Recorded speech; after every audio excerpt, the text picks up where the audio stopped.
Tere, Erki Kesküla.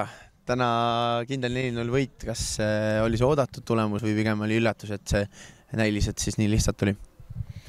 Ei, oodatud ei olnud selles mõttes, et tööd tuleb teha, siis võib-olla tuleb tulemus ka, aga noh, ütleme niimoodi, peale Tammeka 10-kesi jäämist võib-olla läks lihtsamaks, aga pole tükk aega ka võistkonnaga kunstmuru peal mänginud ega ka treeninud, nii et päris suur väljakutse oli täna siin väljakul hakkama saamisega.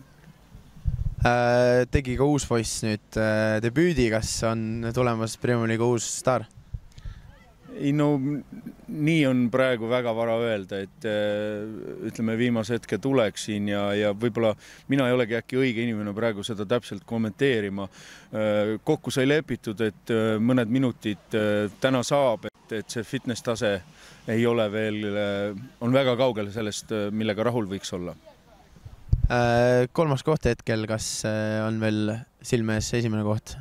Jaa, ei, kindlasti muidu poleks mõttes sporti teha, et peaksid nii Maardu kui Kalev olema kuskil 7 silma peal ja omavahel mõlemaga üks mäng mängida, et kindlasti selle nimel võitleme, et midagi lihtsalt kellegile anda ei taha, aga ma tean väga täpselt ka, et keegi ei taha meile midagi lihtsalt anda, nii ongi. Aga aitäh ja edu! Aitäh!